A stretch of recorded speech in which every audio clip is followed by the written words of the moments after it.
words that inspire me, I am. To words that encourage me, I am. My lifetime, my legacy, I am. Podcasting from a town called Manalapan, New Jersey, this is That Oneness Guy, a podcast covering the many aspects and elements that embody oneness. I am your host, Danny Rongo, and yes, I am that oneness guy. As an author, a singer-songwriter, and a podcaster, I continue to share my message of oneness. So again, folks, if you haven't seen it yet, these podcasts do now have an official home. That's right. You can watch and listen to all these podcasts from me, that oneness guy, all on my newly designed and interactive website. So please, if you have not yet, just go visit thatonenessguy.com to see it all. The site also contains my blogs and vlogs, as you may or may not know, but it's really cool. So I want you to check that out. You'd be doing me a great service, and I appreciate it. So let's get right into podcasting. If you've been following along here in season 4, you know that I'm on a specific trend. I've been reaching out to fellow humanitarians and authors who, in their own unique way, are advocating for the service of giving back. Now, these individuals are taking measures to help society, to help me, to help you, to help our world in general, and to add awareness to the constant rise in oneness that we're all getting to witness. They accomplish this through their words, their message, and their actions. And my guest for this latest episode falls perfectly into those categories. So let me tell you about my fellow spiritual author and my guest today, Gary Hensel. Gary is a teacher and author. His last stop in the corporate world was as a director of human resources for a mid-sized international manufacturing corporation. He then spent 20 years in academia as a tenured department chair of business, management, and marketing with a mid-sized U.S. college. Gary is presently writing and teaching about wisdom, new thought movement, and growth mindset. He has published 4 books and has won awards for teaching, writing, and as a social media influencer. Gary recently won an international award as Author of the Year in London from the Powerhouse Global Group. He has also won awards for excellence in teaching at multiple academic institutions. Gary's most recent books can be found on Amazon and on his websites. The books are called Notes to a Younger Me, I Am, 2 of the Most Powerful Words, Tough Roads, and now his most recent book, Lessons for a Spiritual Warrior. He teaches masterclasses all over the world and posts the information for these on his website. Gary connects daily, my friends, with over 135,000 readers and followers from all over the world on many social media platforms. Now, last week, I had a great chat with Gary. As you know, my guests know, I like to do this. I like to have a kind of a pre-podcast chat so we get to know each other. And actually, Gary and I found out that we have a lot more in common than our spirituality. But most importantly, I found out that he's a great guy, a brother in spirituality and oneness, and someone I now call friend. So my friends in oneness, say hello to Gary Hensel. Gary, what's up, my brother? It's great to be with you today. Thank you for the invite. Oh, absolutely, my friend. How's things been recently? Everything well with you? Yes, everything's fantastic. Good.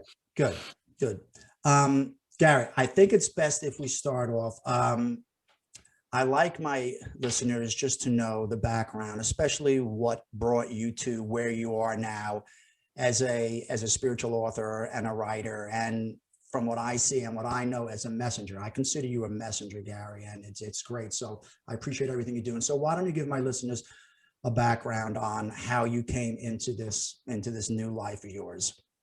Okay, without too much boring detail, I like all of us, you had a lot of setbacks in life, and I've tried to take every one of those and use those as kind of springboards for growth. And I worked my way eventually into the corporate world. And I like working with people and trying to make a difference that way. So I got into human resources and moved up the ladder, but I still wasn't fulfilled. So I went into academia, and I loved teaching. Like you said, I taught for 20 years. I taught for 5 different colleges, but one in particular, I was department chair for business and management marketing. And, towards the end, especially, I developed all my own coursework, a lot of courses in leadership and creativity and those types of things, and really loved what I was doing. I had great hours. I was, putting my own schedule together. But one of those life setbacks was Lyme disease. And it hit me very hard, hard enough that I had to retire early. And so through that process, through trying to stay healthy and happy and trying to heal, both physically, but also emotionally and spiritually, I started writing, and my writings became more and more spiritual. And they were really to heal myself. And I started publishing some of my work, and then, got on social media to spread a very similar type message. And that just kind of grew. It became a thing in itself, and it grew organically. And now I speak to people all over the world every day.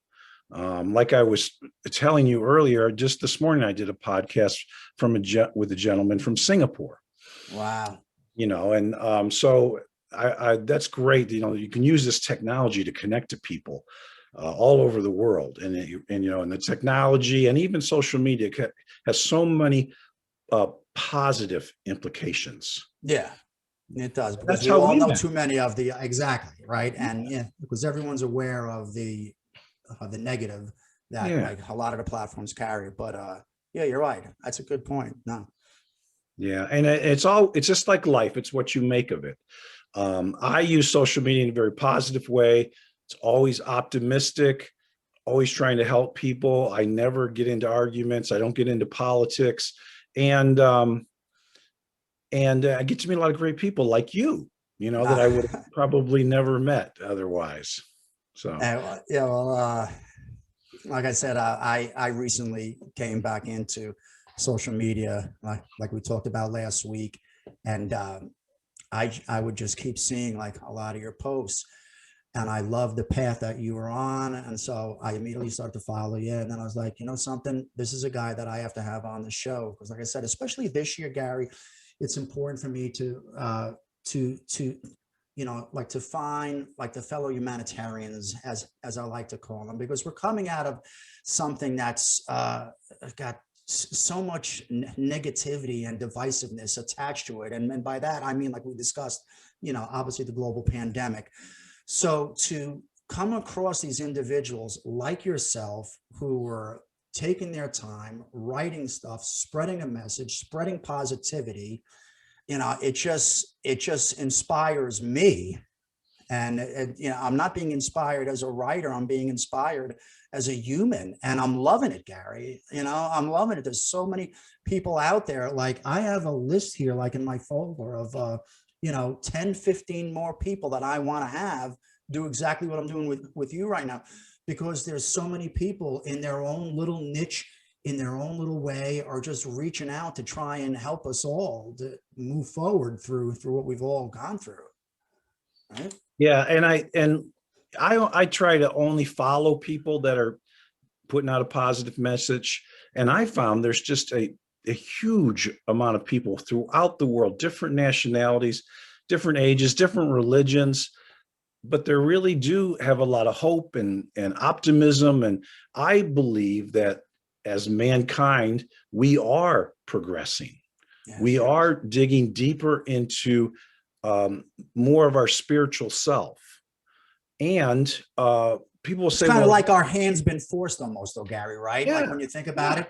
And, well, sometimes the universe, sometimes the universe has to shake you a little bit. This is what we talked about last week. Yeah, exactly. And a lot of people say to me every day, like, well, there's so much horrible stuff going on. And I have a couple responses. First of all, there always has been. If you study historically, mankind has always had major areas that they had to address that forced them to grow. Absolutely. Another thing is sometimes when we are making these huge leaps of human growth, it will bring a lot of this ugly stuff up. You know, as you illuminate, as you shine a light, it's going to, it creates a different energy field. It's not just everybody's a follower in a negative, you know, negative energy. So we do have negative energy coming up. It's not necessarily a bad thing. It's forcing us to grow. Yes, exactly. And the other side to that story is, because of how the media works, as you can attest to, they only show the bad stuff. How many times do you see positive news stories? And today's society is so driven by what we see on our phones every day. What we, you know, everyone turns on their TV and watches the news. And I'm like, what are you getting out of that? Which is still, you know, like I mentioned to you last week, one of the best things that my wife and I have ever done was March of 2020. End of news for us. I stopped it. You picked a good time. I just stopped watching. I picked a real good time. Yeah. But so again, like, people don't realize that there is so much positivity going on because they're just watching any news formats, either from their phones or computers, and they're only getting the bad stuff. Yep. Absolutely. You know? Yeah. You know, in the last year you weren't watching, but there would be news programs that would have a third of their page just with the death toll every day. You saw that for a year. But what I find interesting is I don't see that those same news programs now giving vaccination rates. Yeah. No, it was just every day how many people are dying. But now every day we have more and more people being vaccinated. Why isn't that a big banner up there? You know, make people feel good about mankind. I was saying the same thing, you know, like when I was hearing all these stories, I'm like, they're not telling stories about people who overcame this virus. They were just talking about the people who succumbed to it. Most of them were, you know, seniors who were already compromised. They didn't say that, though. They just said that someone died from it, not that there was, you know, something. And like you said, there's so many beautiful stories of people helping each other and people in the healthcare field, you know, making huge sacrifices for humankind. And I mean, when you get a hold of those stories, you know, they really inspire you and they move you, and we need to hear more of those. Yeah. Yes, absolutely. So listen, I want to lean into the 4 books that I mentioned of you. If you'd like, if you want to go in order from your first book that you wrote up until now, but give my listeners some insight on some of these books. Like I said, I'm going to be listing, my friends know that I'll be listing all of these titles, all of your links, everything. So just stay tuned, but tell us where you want to go with I'll your touch on a couple of them. Sure. You know, when I was in the corporate world and then in academia, I wrote a lot. I wrote things on leadership mostly. But my writing now is obviously, spiritual is a funny word. It's a vague word. It encompasses a lot of things. I agree. My first spiritual book was I Am. And it was really about healing myself. Because there was times it was really rough. And so, you know, I would have mantras, I am healthy, you know, and I would try to create that positive. So that book is very simple quotes on each page. Most of them are, you know, there's no original thoughts in the world, you know, but I would work on those in meditation. And it was a very simplistic book. And one thing I found out when I started writing, started to write a book about wisdom, and it was really long and it was really boring. And I thought, this isn't working. And so I went back to what I did well as a teacher. And we all have different strengths and weaknesses. And my strength was simplifying things. Mm-hmm. And so that's what I try to do with my writing. And in I Am, it was simple thoughts and statements. And the greatest feedback I got is people would say, this makes me feel better about myself. It makes me feel better about humankind. And that was all I was trying to do. And then I went into Notes to a Younger Me. And that was literally a self-reflection of talking to a 6-year-old me, a 10-year-old me, a 15-year-old me. Wow, it's a That great I could concept. sit down with that person, on a park bench and tell them things are going to be okay. Tell them that you're worthy, tell them to follow your heart and don't follow things like money or people pleasing. And one thing I had to decide was it going to be raw, personal, or more generic? And I decided the only way it was going to be authentic is if it was me. So there's some things in there that people won't relate to, but that's okay. I thought that's the only okay. way I could do it that would really be honest. Yeah, absolutely. Uh, It has to be about you. yeah, and now the one I've released this month, and it went bestseller in several different categories and different lists around the world and things, and it's called Lessons for a Spiritual Warrior. Mm-hmm. And much like a lot of the great spiritual writers, you and I have talked about Wayne Dyer, and just like he did, you could feel with each of his books his spirituality growing and moving in new directions. Ain't that the truth? Yeah, it was a tour for him almost. Like his books, like when it started out with Your Erroneous Zones, and You'll See It When You Believe It. And then, you could just sense how he started to change like over the years, but what a path he was on, obviously. Yeah. And I think mine is similar. So I think with each book, I am getting deeper into more spirituality. Yeah. Some stuff, like when I was on this morning on a podcast, I'm dealing with the Harvard medical doctor who's a very good friend of mine, and she wrote the foreword for this book, Lessons for a Spiritual Warrior. So there's a very analytical field, and sometimes I get a little woo-woo, but I haven't scared her off yet, No, that's good. So with each writing, I get more and more woo-woo, Yeah. and I talk about energy and how it affects us. And I've always been a person that was very intuitive and trust my intuition. I did a lot of hiring, both in the corporate world and in academia. And I would always go with my gut, and those types of decisions. And lately, through my meditation, through my growth, through my writing, I'm getting more, I feel my intuition is getting stronger and stronger. And I'm getting in touch with my soul more and what I was meant to do. And so with each of the writings, so Lessons for the Spiritual Warrior continues all those conversations and keeps adding to them and piggybacking and strengthening them and, moving into some new directions. But ultimately, like I said before, the greatest feeling is when somebody says, I read your book and it made me feel better, and Better. All of my books are an easy read. They're inexpensive. Yeah. I try to keep them as cheap as possible. Almost all the royalties have went to charities over the years.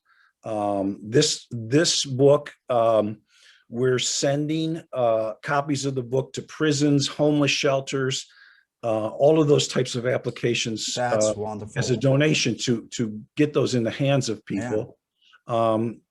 Because I'd rather have more people reading it. It's not about the money. It's about absolutely the energy I'm trying to create. So my books are very easy to read, and so people will read them sometimes very quickly. Some of them read a page a day. I've heard all kinds of different things. One person sent me a picture. They keep it on the back of their toilet. So I got no problem with that. One person, it's going to get looked at a few times a day. Take it from that, right? I think it was the IM. Somebody was going through a hurricane and was caught and couldn't evacuate, and they were showing me they had my book in a baggie, a large baggie, so it wouldn't get wet. So yeah, it's those moments when you feel like you're making a difference. That's wonderful. And so again, my books are easy to read on purpose. That's the way I taught. A lot of times if you read even a really good book, and as a student, even reading textbooks, I would always say, okay, what are the 2 or 3 or 4 things out of this chapter that the author's really trying to imprint on me, Yeah. And it makes your reading so much more productive. And it was the same way when I taught. We would always usually have 16 semesters.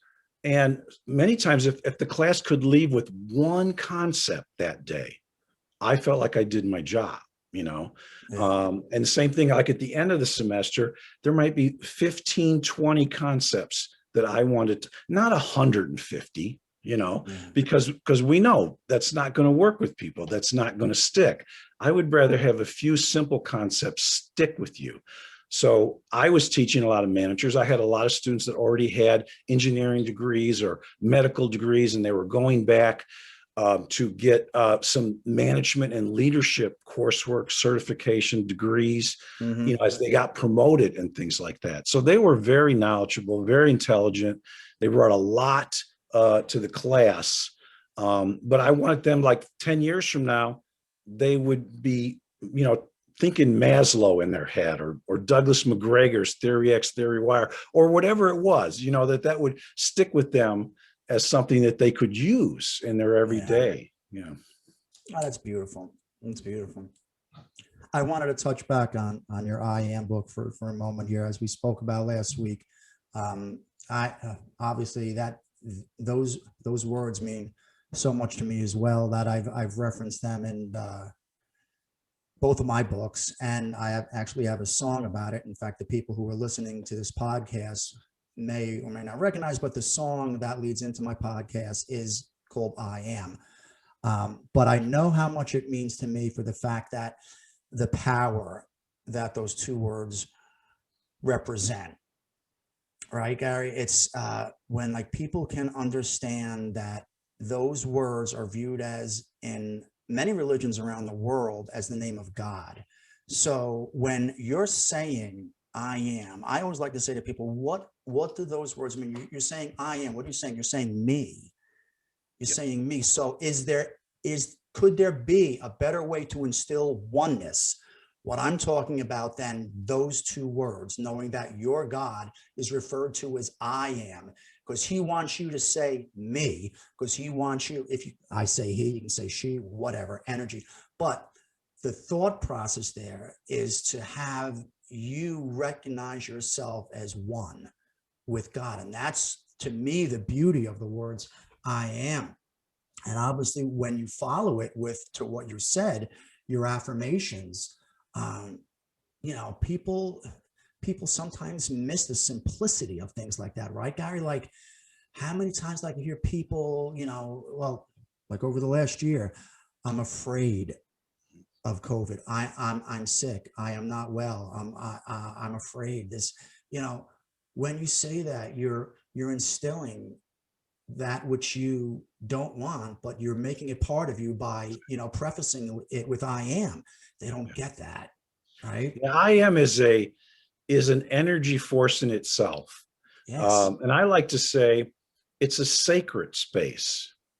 And I do believe, if you read deep enough into all the religions of the world, they are saying this. The great prophets in many different religions have said this. And we were talking earlier about advancing as humans. And I think we are evolving into that. And we understand the immense power that we have. And that's what you were just speaking of. So I always say, what follows your I am follows you. Now, affirmations have kind of got a bum rap because they're corny and stuff like that. But people don't realize all of the negative things they say to themselves all day long. Mm-hmm. And your subconscious mind is, I'm stupid. I can't do that. I'll never be able to own a house. I'm going to catch the virus. And, all of these things, you're setting yourself up. You're not realizing your own divinity. The power that you have within. And you can still practice any religion and believe this. I'm not going to mention any, but if you really dig down, these prophets were saying this same exact thing. So it's not a new concept. It's not. And many great thinkers throughout history have expressed it in different ways, but it all comes back down to, it's an energy force in and of itself. And it's one of the secrets to having an abundant life, a healthy life, a happy life, helping others. When you understand that's that space after I am, only you can declare it. Nobody else can. And It's a sacred space because of its power. So catch yourself throughout the day. We all do it. In our subconscious mind, we're talking to ourselves, and you wouldn't realize how many negative comments you make about the day. Please. And if you can even just get to the point where there was more positive than negative. I know we're not going to be perfect. We're humans. We all have bad days and things that hit us hard emotionally and those types of things. But if you can start rewiring your brain to look for the positive, every day, look for the positive in everything. Yeah. It's a beautiful day today. It's sunny. My family's healthy. Choices, Gary, right? Yeah. Choices, and that creates happiness. I mean, happiness, and they're just like I am, only you can decide to be happy. Only you.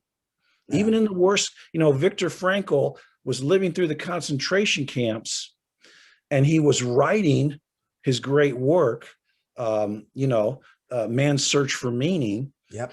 Because he was already a medical doctor and a psychologist.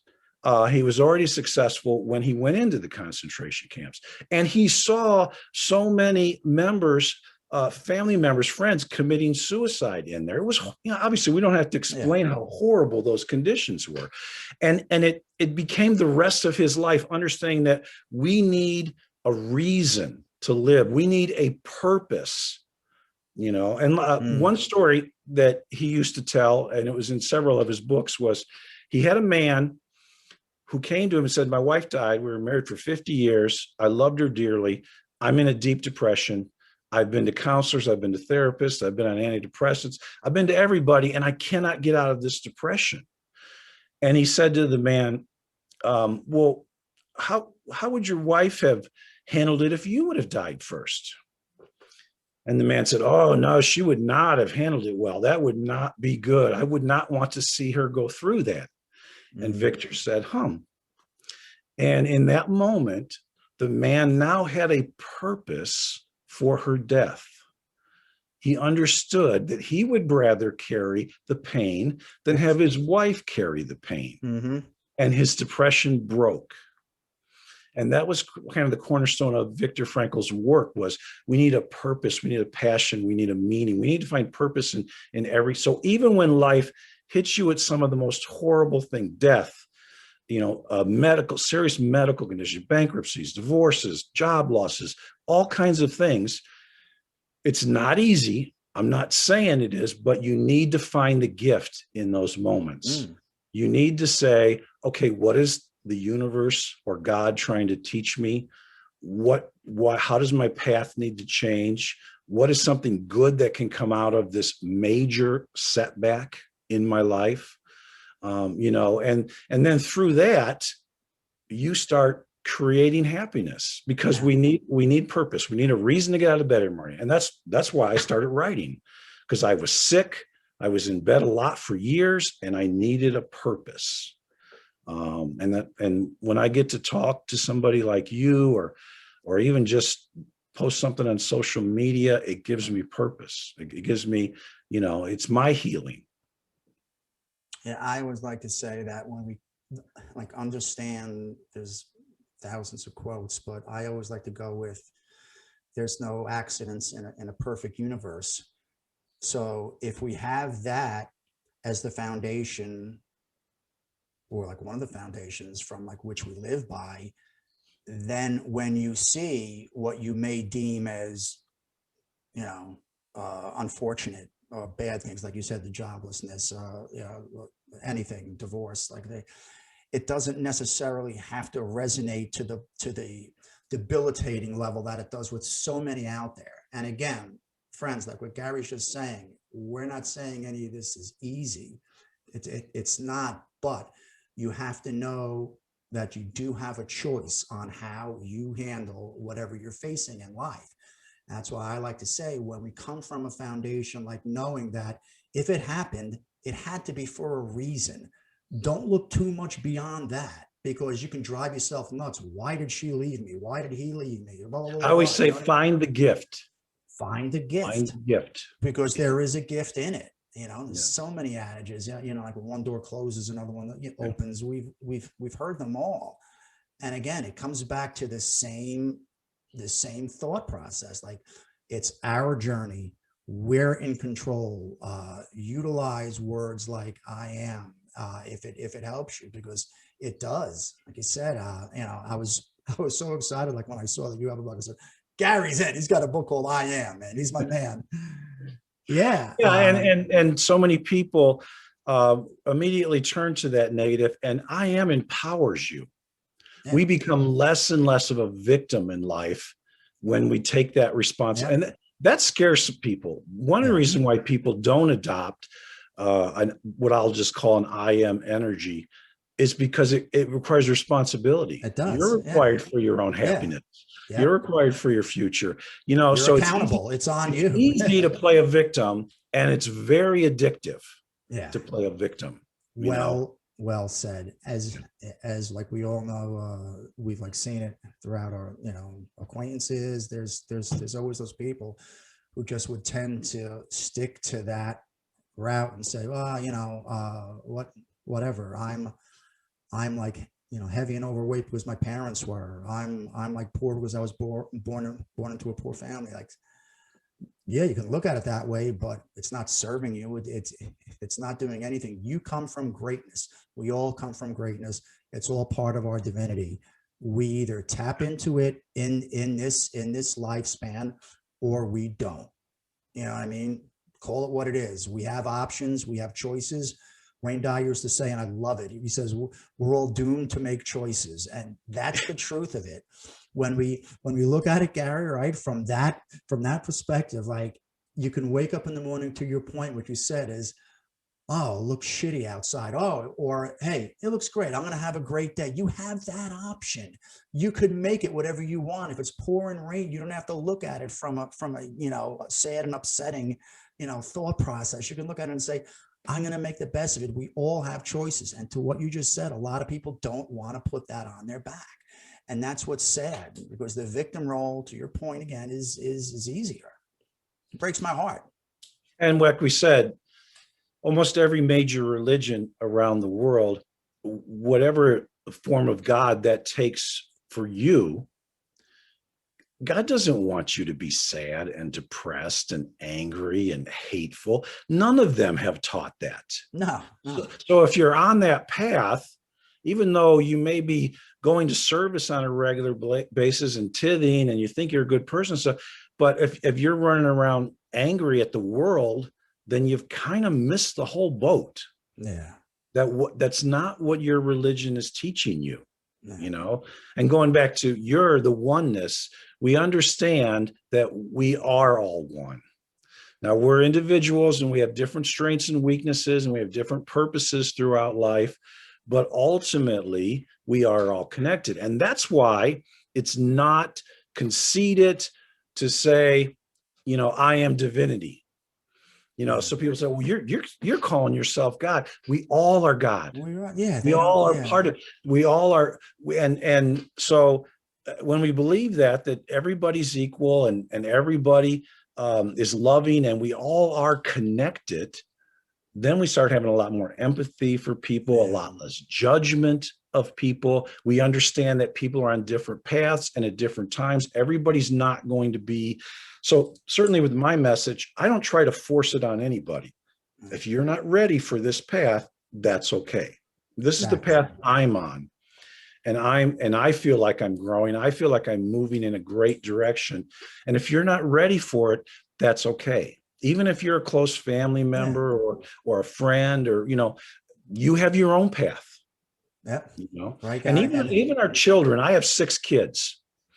And one of the quotes that I worked on for years, it basically says your job as a parent is to work yourself out of a job. And the faster you do that, the better job you've done as a parent. Mm-hmm. And then in this last book, Spiritual Warrior, I said, children don't come from you. They move through you. You don't own them. Yeah. Certainly, it's your job in our present day society to raise them to a certain age. Yeah. to protect them and feed them and house them. But ultimately, they are their own person, their own soul, and they have their own path and their own choices. And so we get tired up with, well, those are my kids. Yeah. No, you don't own them. You know, Exactly. they came through you, and they're another soul. Now, they're probably one of your soulmates. Certainly the people that are closest to us, friends, family members, romantic kids, they're all our soulmates. But we need, so that gets into the conversation of possessions. You know, you don't own anything. You don't even own your body. You're just using it for, your soul is using it for a little while. It's a vehicle, right? So God or the universe, whatever you're comfortable with, can experience what it's like to be human. Yeah. It's a spacesuit. So, yeah, it's not your body, it's not your house, it's not your kids, it's not your car. These are just things in your life that are hopefully helping you grow spiritually. Well, like when we talk about oneness and how I've always thought that it's imperative, Gary, for us to get away from that like image of God as a bearded man in the sky and stuff like that, and like how so many religions have painted as him, you know, as an external entity that, you know, points fingers and grants favors and stuff like that. That's, to me, that's so barbaric, and it's just so, you know, the opposite of oneness. It totally is that thought process. And that's been kind of like my, you know, an underlying mission of my words, is to get people beyond that, is to get people to understand that I don't view God in those words. To me, God is an energy. It's that source, and I'm an expression of said source. And, you know, so then I have my ways to try and help people to come around that concept, which I do. But when they start to get it, when like people start to, you know, stop like looking at, you know, I can't stand like when I hear people say, well, why would God let this happen to the world? Like, first of all, you're talking about God as an outside entity. He's not. God's got nothing to do with what's going on in the world. We created this havoc, Free will, from our own doing. Free will, exactly. Free will. So we're doing it. There is no God who's going to intercede at any point in time and say, hey, I've had enough. You know what I mean? You mean he didn't help the Phoenix Suns hit that last shot? Right. He didn't help the Phoenix Suns last night. Andre Dayton. No, what's his name? DeAndre Ayton. Yeah. Right. No, he didn't. But, you know, but so what we do is we come across ways to try and express what, like, you and I have like come to a knowing. I always like to say, I don't believe what I speak about, I know it. And to me, how I describe the difference is that I haven't rode a bike in, I don't know, maybe 15 or 20 years. But if you rolled one right up in front of me, Gary, right now, I don't believe I can ride the bike. I know I can ride the bike. That's an internal conviction. Or swim. You know? Yes. These are internal convictions. And my knowing of oneness and my spirituality and energy and vibration and all of it, all rolled up into one, is a knowing. So when I speak, when I write, I'm coming from that place of conviction.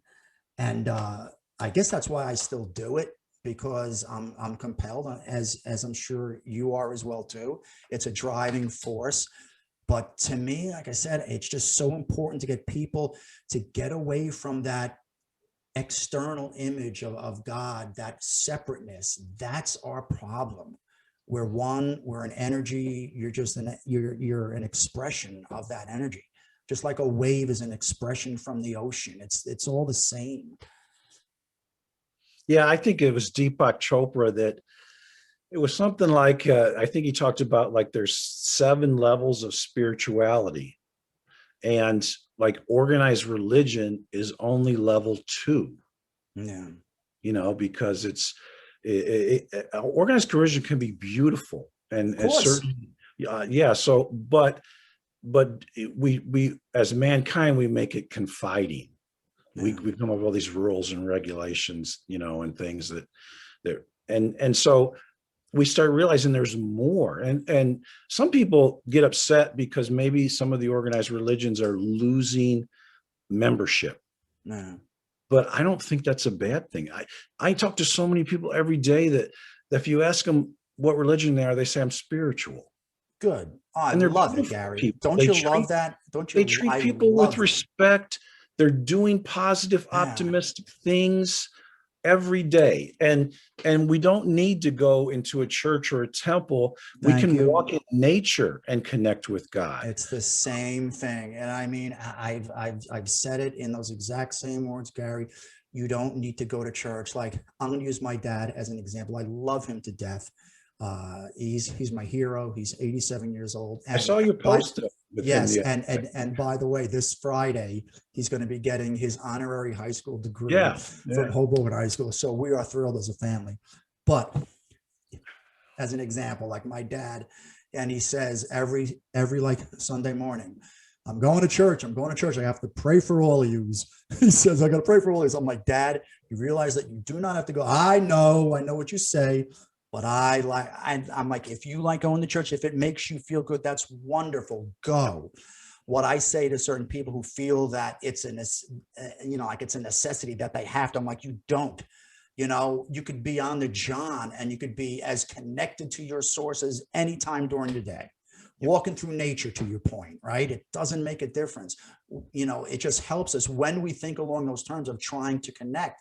Because I always say, Gary, when we pray, we're not praying for anything, or at least we shouldn't be. When we pray, all we're trying to do is reconnect ourselves to that source. That's what we're, if we're asking for anything out of prayer, it's to have that connection grow, to be more in line, right? To have that frequency, like to raise to that frequency where we know we have to be. And praying is just meditation. It's all it is. Yeah. I mean, and so yoga, Tai Chi, walking in nature, whatever you do, when you're in the flow, when you could feel it. I do a little bit of Tai Chi, but I ground every day. You're familiar with that, the putting your bare feet to the ground. Some people call it earthing, some people call it grounding. And we're going back to the original conversation of the energy of the earth. So we have so much technology, and we know this technology is putting off energy. We know we're surrounding ourselves sometimes with people that are putting off real negative energy. And when we connect to the earth as much as we can, we're reestablishing a positive connection with the sacred, the pure energy of our earth in our universe. And and that's why people say, I feel better when I walk in nature, or I feel better at the beach. Think about it. Exactly. I am, like my wife and I don't know if I mentioned this last week when we talked, but I was raised on the Jersey Shore, and it's just part of my being. The ocean calls me, always has. Same with my wife too. We feel compelled again, I guess. We need to have our feet in the sand, go in the ocean. And plus, if you ask me, I haven't been everywhere around the world, but I've been to some really, wonderful beaches, especially here in this country. There's nothing like the Jersey Shore. Jersey Shore is just superb when it comes to beaches, but we're obviously blessed for that. But I love to feel grounded like that. Anytime I walk in the woods, I love just hearing the trees. I love hearing the wind blow through it. But again, we can experience that because we're looking for those things. It's, I know part of my, mantra is to try and get people to think along those lines, Gary, like to say, hey, listen, go outside, just go outside, get air, walk, breathe, feel your senses, feel alive. Yep. Yeah. I think, the Eagles, I think it was written by Don Henley. He has a song called Learn to Be Still. Oh, beautiful. Yeah.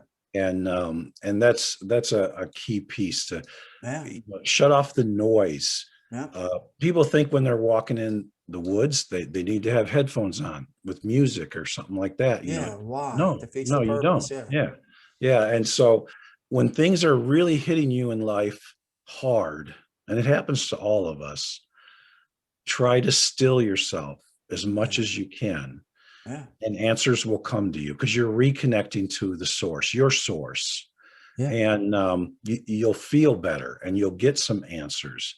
And it also turns off, what they call the monkey mind in our brain, overthinking and constantly negative stuff, So that's a big piece, and it can happen all different ways. I have a basketball hoop, and I'll go out and shoot by myself, and it's a meditation for me. Yeah. So everybody can't sit in the yoga position, and it doesn't work for them, and so then they give up on it. But it could be taking a walk, taking a run, taking a swim, a bike ride. Meditation can take all kinds of formats. Sure. It's mostly about quieting the mind. In those terms. Yeah. Yeah. You could quiet the mind. Like, I know, as a musician, music takes me places that I know only music can. And it's like how I feel when I hear, like, for an example, like an old Beatles song from the Beatles, like, still, like, just gives me goosebumps, and like I'm feeling something that music can like do. And I know it's more, in line for musicians, but I know a lot of people who aren't musicians who get those same goosebumps hearing music is energy. Band. Music is energy. So sure. Sound energy. Beautiful. Well, my friend, listen, this has been a great talk. Obviously we can go on for hours because I'm like getting really involved here. I'm loving it. Again, I love everything you stand for. But at this point now, my guests have found this out by a surprise. So I'm going to kind of put you on the proverbial spot. If you don't mind. It's very simple, Gary, because you know me, I'm that oneness guy. So I like to ask my guests a simple question, and I just want you to respond any way you want to. And that question is this: why oneness? Wow. It's a simple question, but deep and complicated at the same point. When we feel that oneness, when we understand that we're all connected and we're all one, that's when you're connected to source. And so I think, just like the I am has an energy of itself, the concept that we are all one has that as well. It helps us understand that, like you've expressed many times here, that we are an expression of God, and we're all one. That's wonderful. That's wonderful. Gary, you aced it. Well, have me back someday. No. And absolutely. So listen, before I close things out, tell my friends where everyone can find all your information, your books, sites, social media. Say it, because again, when we go to the next phase of this, which is going to be this YouTube, everything's going to be following up here. And I will also put everything on the information section of my podcast. So Gary, please tell everyone where they can find you. The easiest way is to go to GaryHensel.com. That's GaryHensel. And on there is all the links to different social media sites. It's a link to book purchases. We're always adding stuff. I put on there when I'm doing speaking engagements and things like that. So that would be the easiest way. Easiest way. So my friends, please, by all means, take a look, take a listen. I'm inspired, Gary. So I'm sure all of my listeners here are inspired as well. You're a beacon, and it's an honor for me to get to know you and to have you on the show here. So thank you again, my friends, for listening to the podcast that I'm calling That Oneness Guy. This has been episode number 33, an interview with spiritual author Gary Hensel. If you like what you've been listening to, please take a moment to subscribe to my feed here. You can find That Oneness Guy on any and all of your favorite podcasting sites and apps. And for those who do have the smart home devices, you can also just say, hey, Siri, or hey, Alexa, play That Oneness Guy, and you will find these podcasts there as well, too. And for my friends who like the channel, and like I said, this episode will also be up on my YouTube page as well too. Please, all you have to do is just look for that Oneness guy and you will find me there. And again, like I like to say, I am back, although it's just been over the last maybe about 5-6 months, but I am on Twitter and Instagram. Again, just search for that Oneness guy. Visit my sites, which you know from my first book. You can find information on iamgodbook.com. For everything that I represent, please go to that onenessguy.com or my site, DannyRongo.com. And finally, before I sign off, my most recent book, The Ways of Oneness, Helping to Navigate Life, as I've been mentioning, is available on Amazon in a Kindle version. So my friends, I ask you please to give it a look, go pick it up, because it's so needed in today's time and place. But for now, again, my friends, my name is Danny Rongo. I am that Oneness guy. I thank you as always. Please look forward for my next show. And until then, as you know, I wish you peace, love, light, and continued oneness. Namaste. The words that will comfort me, I am. The words that inspire me, I am. To words that encourage me, I am. My lifetime, my legacy, I am.